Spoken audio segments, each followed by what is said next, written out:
The most important person in this world is my daughter. You are so much more. You are so much more than even you know.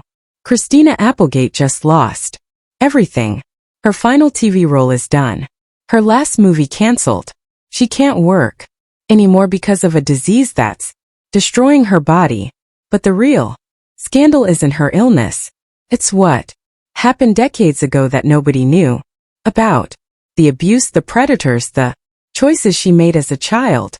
Her upcoming memoir promises to reveal trauma that will shock even her biggest fans. Some secrets were never meant to stay buried. Christina Applegate was born on November 25, 1971 in Hollywood. Her father was a record producer.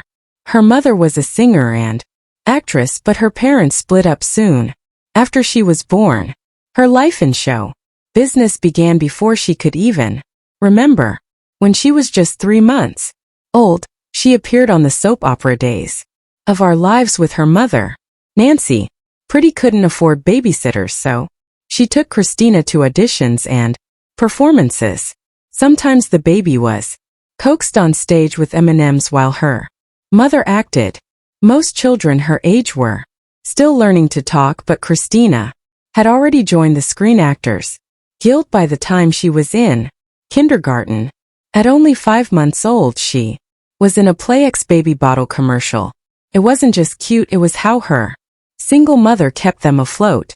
Christina's earliest memories weren't about cartoons or toys. They were about being on set, hearing stage directions, and waiting for the next scene. Nancy briefly dated musician Stephen Stills, who once gave Christina a guitar she kept for years. That world was all she knew. She wasn't just a child in Hollywood. She was surviving in it. By age 9, Christina made her film debut in a strange horror movie called Jaws of Satan. It was about snakes possessed by the devil attacking a town in Alabama. Christina played the daughter of a businessman, and the film was so obscure it barely got released. Still, it marked her jump from baby commercials to serious acting. She moved on to TV shows like Charles in Charge and Silver Spoons. In 1986, she won a Young Artist award for her role in Heart of the City. Most kids spent their afternoons at the park. Christina spent hers learning lines and shooting scenes. But behind the success was something deeply painful. When Christina was 8, a neighborhood boy called her fat. It was just one word, but it hit her hard. She later said that single moment started a long battle with food and self-worth. 15, right as she landed the role of Kelly Bundy in Married with Children, her mother enrolled her in Weight Watchers. Christina stopped eating properly. Some days she would eat only 5 almonds. If she ate 6, she would cry and stay home. Her mother didn't seem to understand the damage. When Christina dropped to 110 pounds, Nancy simply asked, "How'd you do it?" In 1987, Christina got the role that would make her famous. At just 15, she became Kelly Bundy, the blonde daughter in Fox's bold new sitcom. The show ran for 11 seasons and helped Fox grow into a major network. It was crude, funny, and unlike anything else on TV. Christina's version of the dumb blonde became iconic. Her lines, often called Kellyisms, turned into fan favorites. But while she made millions laugh, she was silently starving herself. Her eating disorder lasted for decades. She never talked about it in public until 2024. That year, she opened up on her podcast with Jamie Lynn Sigler. She said, "The pressure to be thin was so intense. She just stopped eating. She wanted her bones to show. For years, no one knew. She looked fine on camera, but inside, she was breaking. Even now, she struggles with mirrors. She writes notes on the glass just to avoid breaking down." Christina Applegate's first big movie role came when she was just 19. But things didn't go the way anyone hoped. Don't Tell Mom, The Babysitters Dead opened in theaters in 1991 and barely made a splash, landing at number 6 with just $4.2 million on its first weekend. In total, it earned only $25.10 million. Christina didn't even want to do the film in the first place. She was still working on Married with Children at the time and didn't think much of commercial films. She later admitted she acted like she was above it all, even calling herself a freaking ass hat for being so difficult on set. But despite its weak box office and poor reviews, the film slowly found an audience. People started renting it on VHS and watching reruns on cable. Over time it became a cult favorite. Even when critics didn't see her potential, viewers connected with her performance. By 1998, her long-running TV show had ended, and Christina knew she had to make bold moves. She was 26 and ready to prove herself as more than just Kelly Bundy.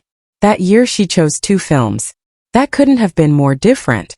One was the big hit where she played opposite Mark Wahlberg in a wild, action-packed comedy.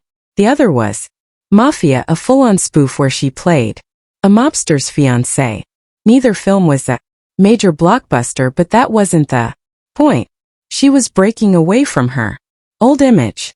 These roles were her first real leap into adult parts, and they showed the industry that she could handle edgier, more complex characters.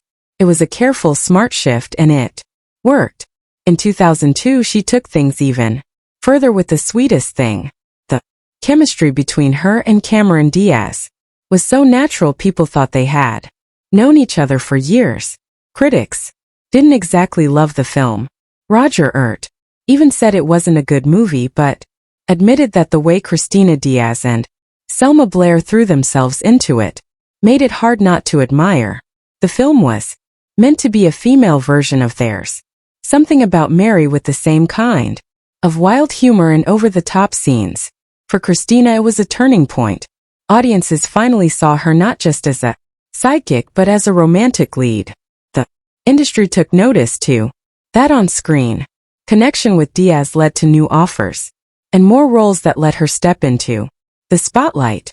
Then came Anchorman in 2004. Christina played Veronica Corningstone, a TV anchor based on real-life journalist Jessica Savage. This was the role that gave her another iconic character, this time on the big screen.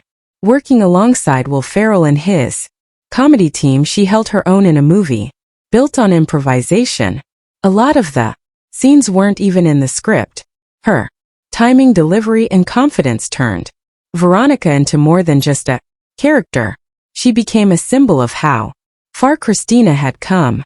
When Anchorman 2 came out in 2013, nearly a decade later, fans welcomed her back instantly. She had grown from a young sitcom star into a fearless performer who could shape her roles and stand toe-to-toe with anyone on screen. Christina Applegate always dreamed of performing on Broadway in 2005. That dream finally came true when she took the lead role in the revival of Sweet Charity at the Al Hirschfeld Theater. The show opened on May 4th and ran for 279 performances until December 31st. Her performance as Charity Hope Valentine earned her a Tony Award nomination for Best Actress in a Musical, along with a Drama Desk nomination and a Theatre World Award. Critics were amazed.